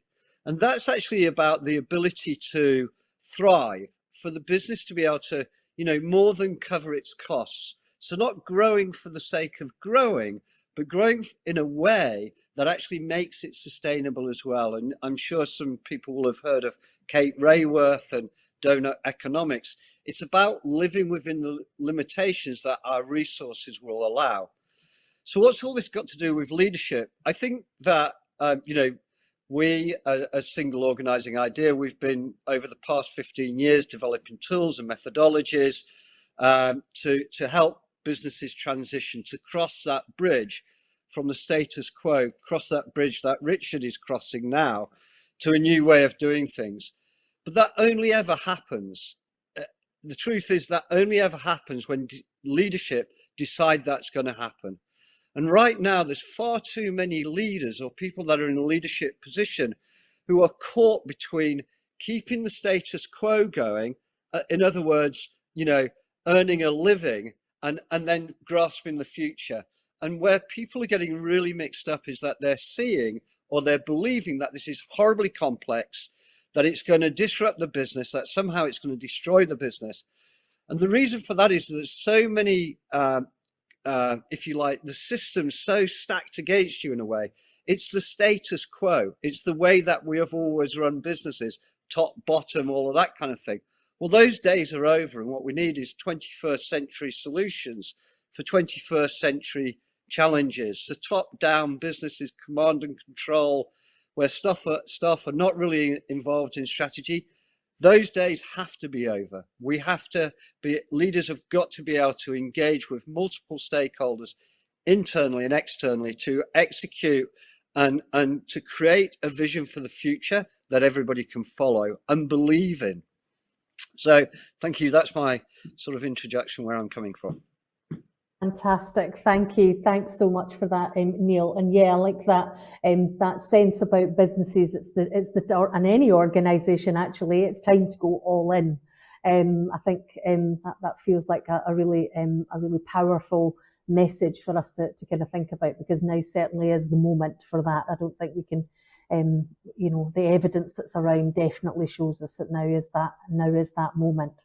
And so, Katherine, we're going to come to you now, and what we'd love to hear about is your initiatives at Scottish Canals, and a bit about the kind of the various kind of benefits, about how you measure economic, environmental, health, and social benefit. But also, I suppose, that perspective as a publicly owned asset, if you like, in the canals of Scotland. What do responsibility and accountability look like from your perspective as it relates to the climate crisis? So, Katherine, over to you. Thanks, Louise. Wow, so much to cover. But I mean, listen, Kermit the Frog said it's not easy being green, didn't he? And one of the things that working with my team, referring to what Neil said in the leadership sense, is that we've recognised actually it is very easy to be green. In 2019, the Scottish Government announced the Scottish climate emergency. And the great thing about that is it allowed Scottish Canals to project further the work that they were already doing. So for us, that enhanced our ability to work on critical pieces of work that you alluded to there. So North Glasgow, we have, alongside our canal, developed what we call the Clay Pits, which is a local nature reserve in Hammondshill Hill, North Glasgow, which runs along the Forth and Clyde Canal. And this is a fabulous piece of land that has been given back to nature in the city centre, with all of the benefits that come with that regarding bringing nature into the local environment. So it's really quite a significant sustainability and green initiative in that way. And of course, our organisation is not just about that kind of lovely leisurely water fishing boats. Last year, during COVID, Muiravenside breached, which is one of the canals in Falkirk. And a consequence of that was, because of the weather. We know climate change is here. It's not going to happen. It has happened. And we are responding to that. These things where there used to be 1 in 250-year floods are now happening on a very frequent basis around the world. And we have to be able to respond to that. And that is so significant. So Scottish Canals, who are the custodians of the National Canal Network, announced our plans to reach net zero by 2030, which we're really, really excited about. Being a publicly owned organisation, it's significant that we lead from the front. And that's what we see ourselves doing, is leading from the front. We already have the Falkirk Wheel, which is a significant engineering masterpiece, which requires only 8 electrical kettles to turn that using the Archimedes principles. Now, you can imagine if we utilise different engineering and opportunities and science and people to change and collaborate, what good we could deliver would be quite fundamental. We also have been working really closely with Glasgow Caledonian University, and this has been a fantastic initiative, because what we found was working with them really closely is that actually it revealed a 3% decline in mortality rates of over a 20-year period in communities that live within 500 metres of an active, vibrant canal. So thus, again, demonstrating that it's really fundamental to have that environmental, that green, that economy, that thriving ecosystem around you to be healthy. So from Scottish Canals' perspective, our journey to net zero is collaborative. We're working with our partners to create change within communities where carbon reduction, nature-based solutions and health benefits are at the forefront of our plans, and working really closely with private, third sector and public sector to make that happen now, not tomorrow.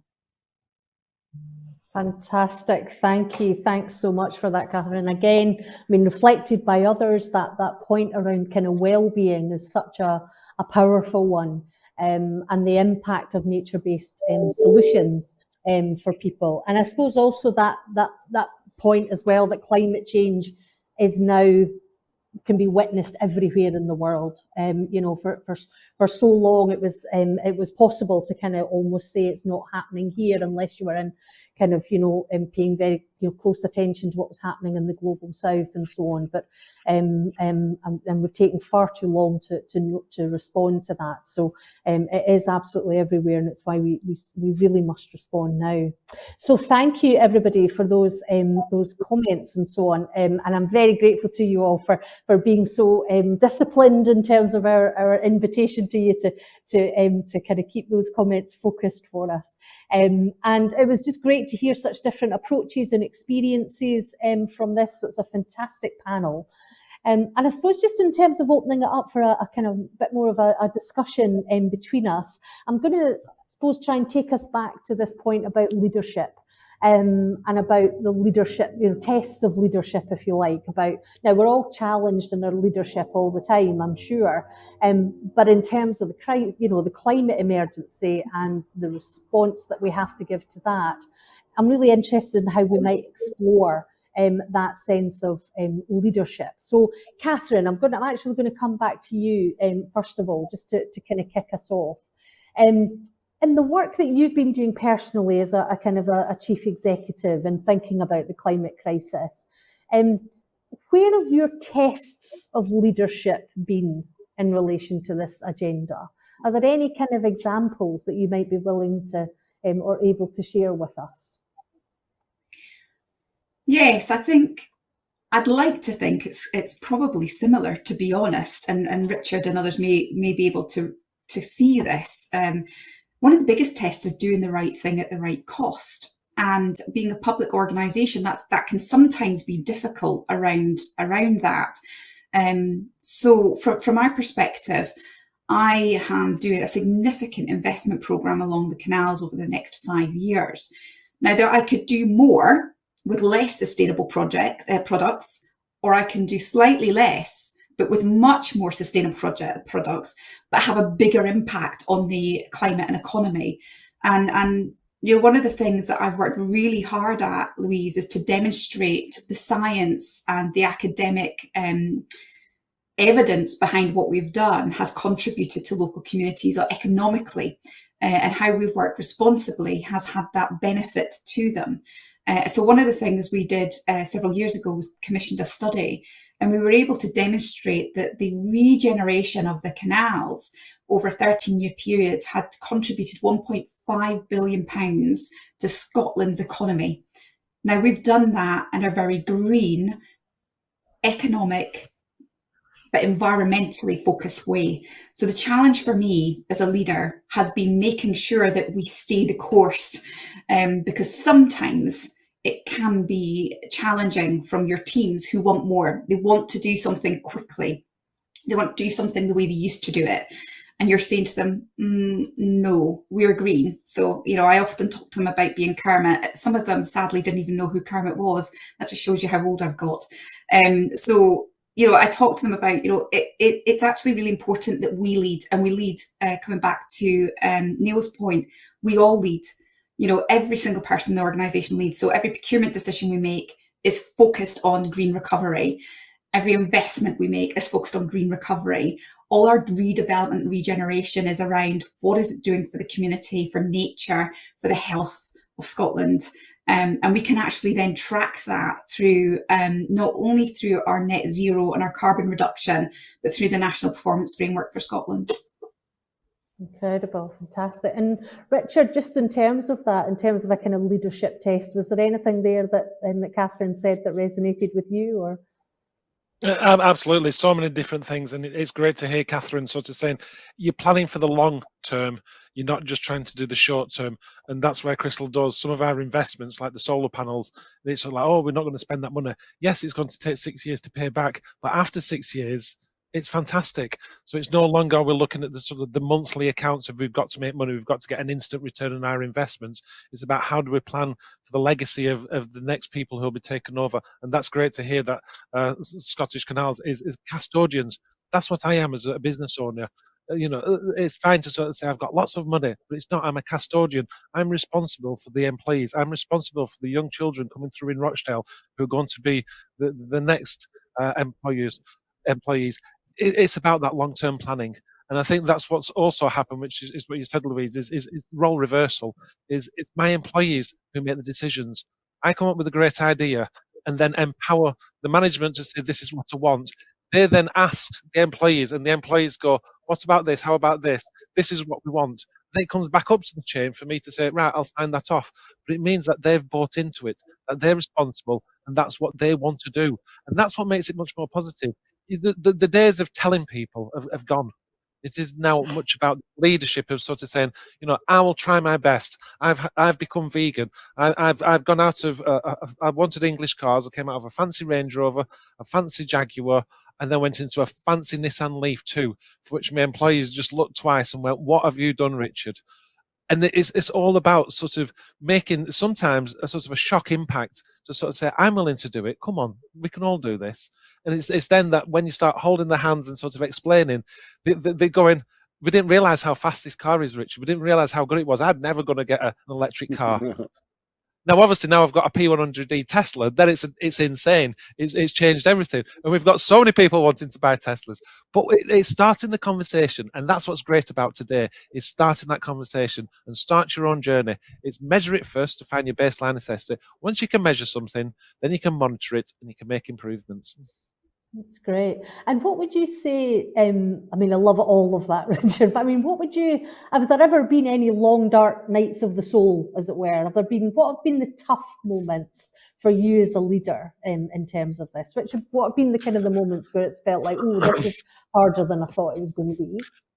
I'm not a gambling person whatsoever, but obviously as a businessman, you make highly calculated risks for big investments. And I think the first one was the Industry 4.0 dust extractor.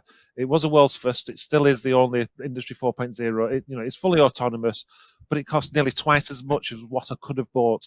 That payback will be over about 10, 15 years. The amount of money that we were spending initially it could have broken the bank. It could have put us under. I've got to have enough faith and enough belief in myself that we will get through that. These big chunks of investments, which is to do with digital, to do with the long-term savings, in the short term isn't going to cause the cash flow issues. And that's been the hardest one, is understanding that your cash flow, you need to keep a very, very strong eye on it to be able to understand that you don't overstretch yourself. There's so many things I'd love to do. When somebody asks me, what is it if you could have anything, it would be a lot more money so I could get it all done tomorrow. And I have to slow down depending on how much extra money that we've got, so I don't overspend. That's so interesting. And Ife, can I come to you? I mean, because of what we've just talked about there, I suppose also then links into your point about investment in innovation. And I mean, there's no doubt in terms of what you're leading, like absolute, cutting edge is often an overused phrase, but it sounds to me like in terms of the work that you're doing, and as a complete amateur, I'm in awe of what you're doing. So what are your kind of thoughts around that, around the kind of that need to invest to get innovation happening, but also the fact that perhaps some of that might only come to fruition over the longer term? Is there anything from that conversation that resonates with you? Absolutely, ladies. I think when it comes to investing, this is a major area that most leaders will have to decide on, especially when it comes to the food sector. Across the food system from farm to fork, mostly food producers, food processors, food manufacturers is looking into what you're doing currently and seeing how could you improve on that. One of the key things we do with the Global Food Loss and Waste Tracker is the ability to actually calculate greenhouse gas emission for different users who are on the platform. So what that simply means that people can actually monitor their Scope 1 and Scope 3 emission using the platform, and also pulling in their supply chain to be part of the platform. Because, like Richard said, if you lead by example, then people that you can influence will also look up to you and then follow suit. So if one or two of the multinationals will say, I want everyone who is in my supply chain to really be accountable. And, you've got a tool that you can use to do that, because if you do this, then if you can monitor your Scope 1 emission, that means I can monitor my Scope 3 emission, and then we can become more accountable. I think also Richard did mention you cannot change what you can't measure. And that's one of the key slogan for us for the Global Food Loss and Waste Tracker. You need to measure, track, and prevent. And unless you have a benchmark where you're starting from, like Katherine did point out, you don't know where you're heading to. So I think it's critical that leaders in the food businesses, food retailers, food manufacturers, food processors understand there is need for this benchmark to then see how you're improving on. If you look at the recent UNFAO and also UNEP report, you find out that some of the data dates back as 2016, 2017. We can't be working in 2021 with data from 2017 and 2018. It's not making the best decision around what is happening. And this is what the Global Food Loss and Waste Tracker has been set up to do, to really help these global, international organizations to have a real-time data that helps them to make informed decision that really changes the food system. And unless most of the leaders of these food businesses key into these solutions, then it will be quite challenging to solve the problem. Now, take for instance one of the multinationals who has got about over 35 food brands. They generate over 335,000 tons of food waste every year, and that is accounting for 6%, about 5 to 6% of their global food handling. But then most of that, over 130,000 tons, actually currently managed through controlled combustion. Could we do more with that rather than having to combust it? Can we recover value? Because this is really important. what you will notice at the moment is a lot of businesses, especially the food system, are actually moving to bio-based products, even in the cosmetics industry and also in the detergent and other home care sectors. Everyone is moving to using bio-based materials. What we'll see in the future is it's going to be a struggle between growing food for human consumption and growing food for industrial processes. How do we really prevent this from happening? How do we prevent a lot of deforestation going on because we have to use bio-based material? As much as you want to become, carbon neutral, achieve net zero, we have to think about it holistically and also approach it very sustainably and look at how do we take our waste and then convert it into useful biomaterials and biochemicals that we can reuse, but also thinking about how do we recover it once we have reused it. So because the law of physics is that matter can neither be created nor destroyed, but can change from one form to the other. So how do we start thinking about our production process, changing things? But we need to help leaders buy in ultimately to be able to make this change work, so that when we engineer solutions, those solutions can be taken up by those businesses, and then they can lead the change. And once they lead the change, then it will kind of affect also their supply chain, because they will see that they are looking up to this bigger businesses to do the right thing, and they're doing the right thing. Yeah, I mean, it's so interesting, that whole, I suppose there's a couple of things in there for me as well, Ify, I mean, it's clearly kind of circular economy kind of happening there, but also I suppose some of the tensions within it as well, I think, in terms of some of the big decisions we have to make as well. Neil, what are your thoughts from listening to that conversation? Yeah, no, it's just really interesting. I've literally spent, the last 20 years of my life working with CEOs and working with leaders around the world, and and people that talk about change, and what's kind of interesting, I think you said earlier, Louise, when I talked about the time now is for all in. The truth is that there's an awful lot of businesses not going all in or anywhere near all in.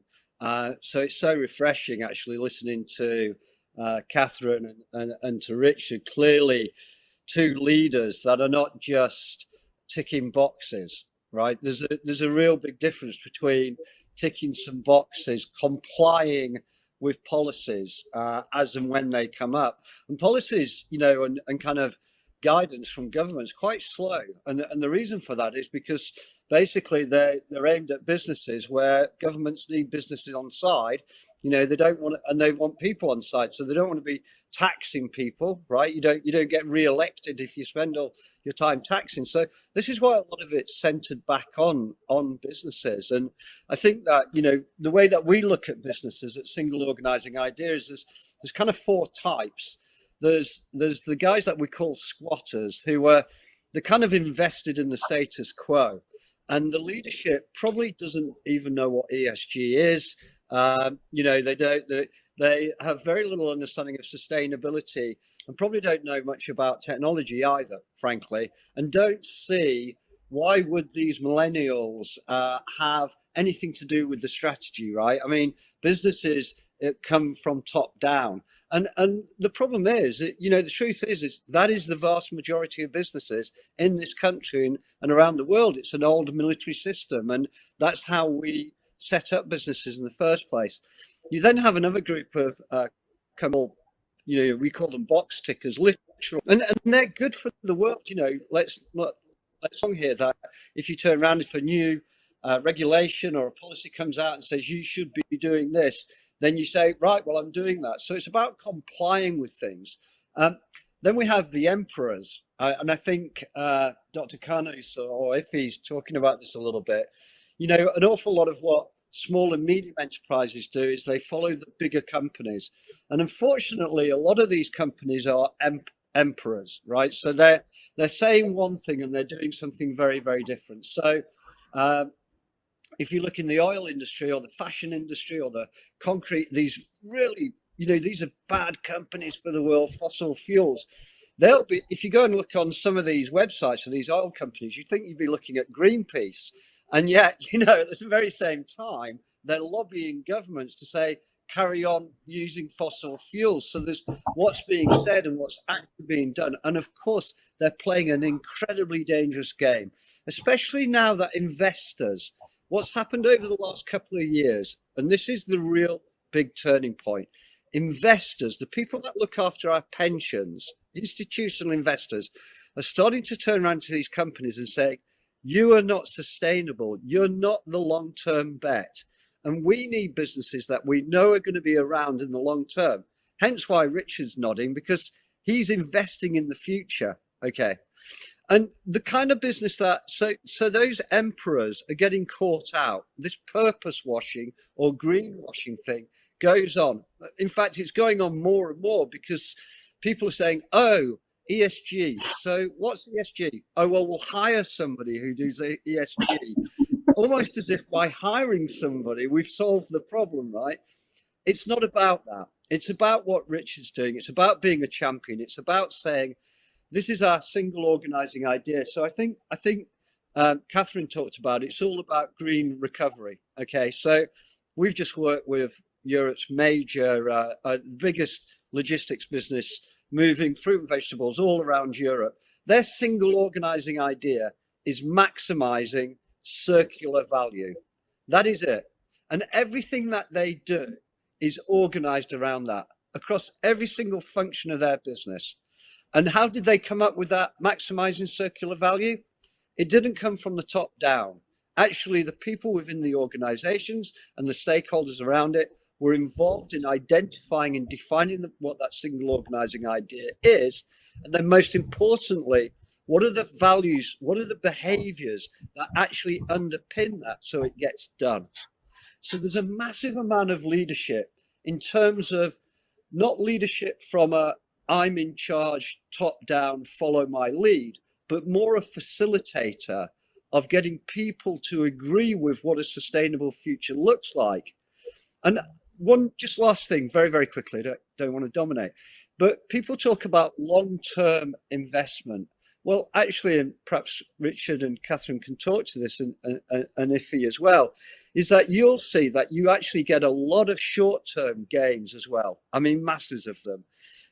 Things like, particularly from a people and culture point of view, if you come up with an idea that people are organized and it actually means something to you and to them, it unites them. Very, very quickly, they say, we believe in this. This is what the kind of organization I want to work for. And it quickly works when you go out to recruit people. It quickly works, as Richard has explained, when you start sitting down with people and asking them to innovate around how do we make this happen? Because they're bought in. And this is the difference between businesses in this decade that we're in, where we have these enormous challenges, and businesses that are trying to carry on with the status quo, who are fearful of crossing the bridge, transitioning to a better way of doing stuff. They're preventing us from actually moving over, overall to where we need to be. So, it's just wonderful listening to Richard, Katherine, and Ify. I'm preaching to the choir, which is good, which is a good thing to be doing. But there's too many millions of businesses out there that are still not getting the message, unfortunately, not acting quickly enough. Yeah, it reminds me of that phrase that if all you ever do is stay in your comfort zone, then your comfort zone only ever gets smaller. And I suppose that's the thing, isn't it? That your opportunities will get lost. And I suppose what I'm interested in as well, I suppose, it's something maybe for everyone to respond to, but Ify, in terms of what you're talking about, because it is so driven by, the engineering and the kind of technology and the basic physics around it all, how easy is it for people to get started in terms of what you're talking about? Where's the kind of the starting point for organizations and businesses in terms of the work that you're doing? Great, thank you so much, Louise. Where do businesses start from? First of all, you need to know where you are, to know how you get to the next, step where you want to be.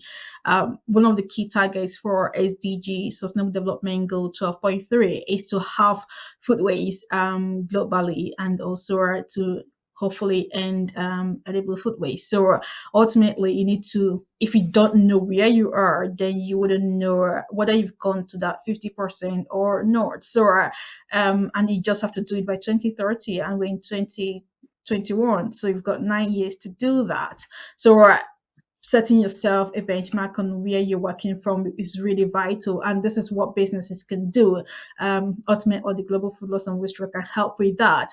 But for individuals and households, it's also understanding what you're eating and how that is affecting not just the food waste issue, but also your health, your nutrition, because currently over 1.9 billion people are obese or say overweight, and that's because people are getting to eat maybe ultra processed food and not really having that mix and balanced diet in what they eat. So understanding what you're eating and how that is also affecting your health and also affecting the environment is really vital. So these are things we also help households and individuals to kind of understand. Even just understanding, there's edible food waste, there's inedible food waste, there's wanky food, there's not wanky food.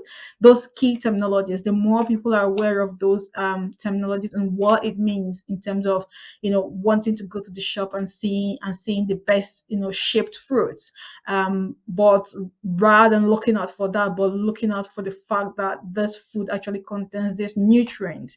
Not just, it's good to taste good, it's also good to look good, but let that not be the key driver, but more on the nutrients, so that we don't put farmers in a situation whereby they had to waste all those stuff or look out for another market for it, because we just human beings are just being too picky on what we eat and what we don't eat, not because we're doing that for the right purposes, but just for something that we've kind of built in our own nature over time. So it's more looking at the nutrient value in what you're eating and whether that is contributing more to food waste or not, and also the climate change issues. What size of meat are you consuming? What other foods can you use to supplement that's got low carbon footprint? Is all that information that's really important that people start getting in and taking it in and letting that drive some of the decisions that they take. Yeah, and I think what's really interesting in that as well from a leadership perspective is where I can see the connection for organisations and businesses is where then that can start to become a conversation with colleagues and across teams, in the same way as you, Richard, the conversations that you've had have led that, then actually that conversation about food isn't just about food production or as an organisation, but also as an individual. Well, folks, I think if I should just say something quickly. So one of the things we've noticed is that a lot of businesses are currently approaching us, corporate organizations, to actually introduce the Global Food Loss and Waste Tracker to their staff, just for them to have that awareness and knowledge about the food loss and waste issue. And I find that really interesting because it really changes people's behavior and approach towards food waste. Sorry to step in there, but thank you. No, that's really interesting. And again, some of that, what we're keen for this conference as well, is that people get kind of practical ideas and practical tools as well as kind of inspiration. So that's really useful to kind of know that that's available. Well, listen, thank you, everyone. And we could have carried on with this conversation. I absolutely know that we could have done. But I'm going to bring it to a close. But before we finish, I've got one final quick fire question for each of you. And the good news is it's the same question. So I'm looking for each of you. And what I'm asking each of you to do is to complete the following sentence for us, okay? So the sentence is, in these times, leaders in boardrooms and organisations must what? How would you complete that sentence? So in these times, leaders in boardrooms and across organisations must. Richard, I'm going to come to you. Evidence transparency. That is the biggest one. Is show what you're doing. We want to see actions, no longer words. And I think that echoes with what Neil's saying, which is, it's the purpose. What is it that they're actually doing? Great. Evidence transparency. Wonderful. Love that. Okay. Katherine? So I would go with be bold in your plans. Your ambition needs to match your determination to make a difference. Fabulous stuff, wonderful. And Neil? Yeah, this is really easy for me. I think that boards and leaders of any organization, any business around the world must put sustainability at the core of their business plans and their business strategies. Fabulous, thank you. And Ife, how would you complete that sentence? Measure, track, prevent. There you go. So lots of messages there around measuring. So I think people have heard that one loud and clear as well. So that's fantastic. Listen, thank you, all of you. What a fabulous, fabulous session. Thanks to each of you for joining us at this conference. And really from all of you, we've had some kind of really inspiring kind of messages, but also practical ideas and a very, very clear message about just get started. Now is the time, for sure. And very strong messages too about that kind of measurement and find your baseline and start to move from that point. And the importance of leadership and and it's about a different style of leadership. I think that's something that we've heard from each of you too as well. So a huge thanks to each of you for your contributions this afternoon.